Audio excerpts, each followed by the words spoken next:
In this video, I want to explain an unusual philosophical claim. The philosophy of Wittgenstein actually supports a central epistemic thesis of St. Thomas Aquinas. John Cahalan argues that Wittgenstein's private language argument implies something very close to Aquinas' intellectual realism. To see why, we need to look at the relationship between language, existence, and knowledge. The first issue concerns the objects of knowledge. When we know something, are we related to objects that really exist or merely mental constructions? Wittgenstein's private language argument indirectly answers this question. The argument states that a language that could only be understood by a single individual is not genuinely a language. The reason is that language requires a distinction between correct and incorrect utility. If I invent a word that refers to something only I can access privately, for example, a purely internal sensation, then there is no independent standard that allows me to determine whether I am using the word correctly tomorrow in the same way I used it today. Without a standard of correctness independent of my current mental state, there is no rule-governed use of language, and without rule-governed use, there is no language. Therefore, linguistic meaning requires something beyond a private mental state. It requires objects whose identity and properties are independent of our present mental acts. This leads to a crucial implication. Language presupposes the existence of publicly accessible objects. These objects must exist independently of the mind so that they can function as standards for determining correct utility or usage of a word. Imagined objects cannot perform this role because the content of imagination is itself dependent on the mind. Even introspectable states like pain are problematic because their identity cannot be publicly verified in the same way as external objects. Therefore, language originally arises for the purpose of communicating about real existence, things that exist independently of our mental states. This conclusion closely matches a fundamental claim of Aquinas. Aquinas states that the first thing conceived by the intellect, the most basic object of understanding, is being. This does not mean that the word exists is the first term in language. Rather, it means that all concepts implicitly refer to something capable of existing. When we use predicates such as tree, philosopher, moving, triangular, we are not merely expressing abstract properties. Each predicate implicitly refers to something that could exist with that determination. In Thomistic epistemology, therefore, being is logically included in every concept.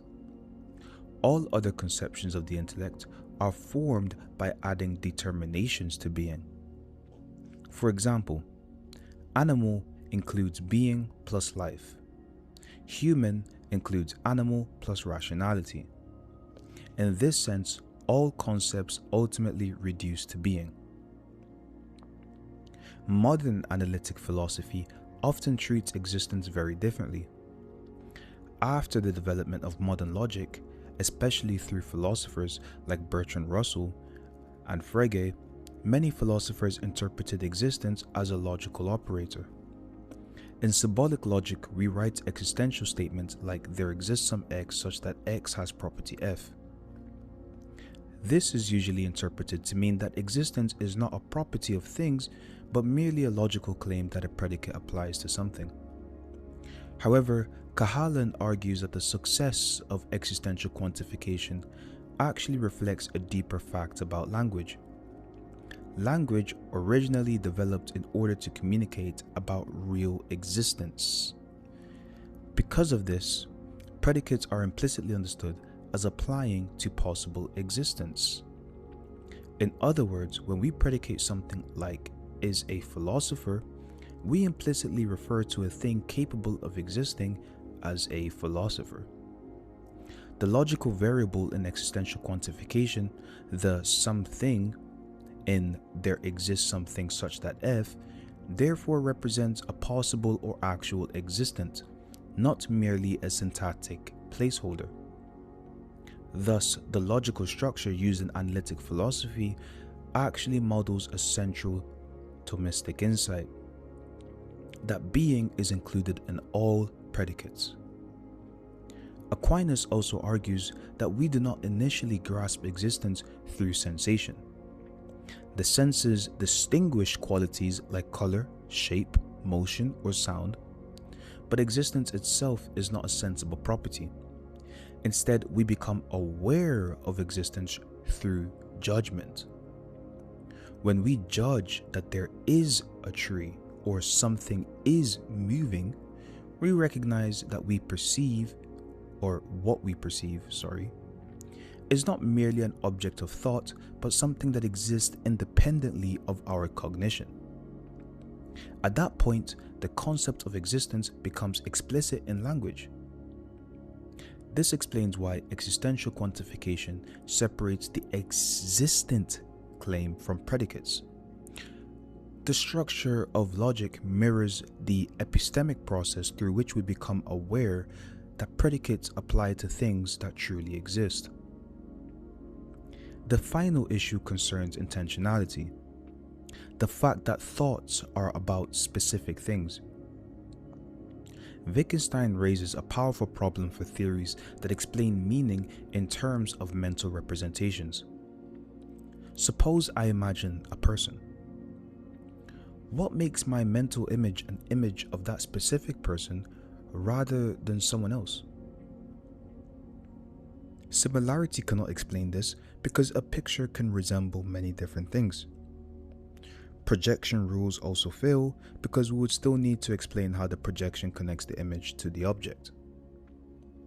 Wittgenstein concludes that if mental states are supposed to explain meaning, then something radical would have to be true. The object itself would need to be present in the mental state. He presents this idea as absurd, using it as a reductio against mentalist explanations of meaning. However, the Thomist tradition accepts this conclusion in a qualified manner. Thinkers such as Jacques Maritain argue that when we do know something, the object does exist in the mind, but not in its natural mode of being. It exists intentionally. Intentional existence means that the form of the object exists in the knower without the object's material reality. When I know a tree does not physically grow inside my mind, but the form or the idea of the tree exists in my mind as an intentional object of cognition. By the way, intentional just means what it's about.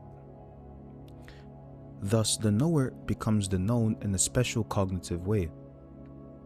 This idea resolves the problem Wittgenstein highlights because our thoughts are about specific objects because the objects themselves are present in cognition through intentional modes.